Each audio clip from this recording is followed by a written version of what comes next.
dami akong naiisip, pero uh, I'll talk about two of them. First, siguro, easy in general. A lot of people think na like, okay lang yan si Easy. Like, huwag kayong mag-aalala. Like, madali-dali niya lang yan.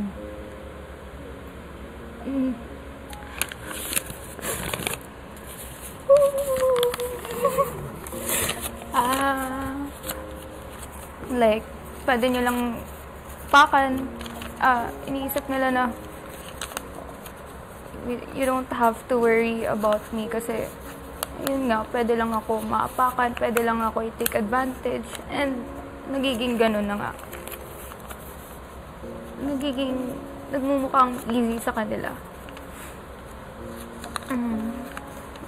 Like, to the point na iniisip na nila na, hindi niya yan kaya. Na-underestimate din ako dahil isip nila, easy lang ako. Overthink ko of people not thinking about me in the wrong way, mas naisipan nila ako ng mali.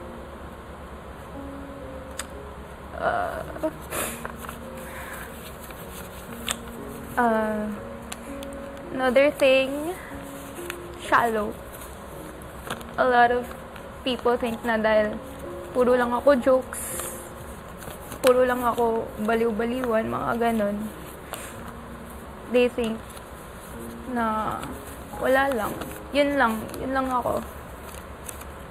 They think na no substance.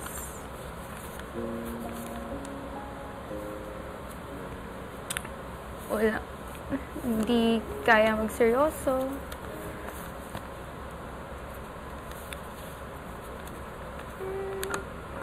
And siguro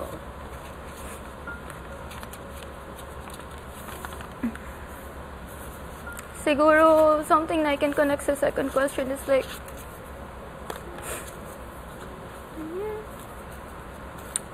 growing up, I've been exposed to problems na hindi nyo ma-expect na pinagdaanan ko. And for years, iniisip ko din na bakit ko pa kailangan, bakit ko pinagdaanan yun? Especially nung bata ako. Like, bata pa ako, ba't ko na-experience yung mga ganun? And I don't blame anyone. It's what made me me. It's what made my family strong. Hindi ko lang wala. And then, since bata, I've been the fighter sa family. I've been the one protecting. And I hate it na lagi na lang ako naisipan ng mali ng ganun.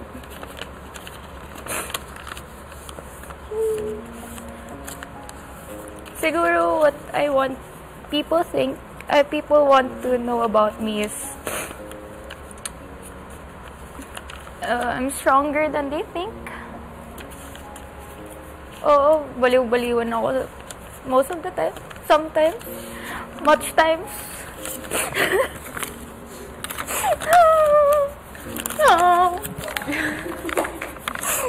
Sa akin, isang donut, guys. Sorry if I make mistakes. Kasi I'm still trying to find myself. And sorry lang. I'm really working on myself pa. This is the time na nakatutok ako sa self ko talaga. So,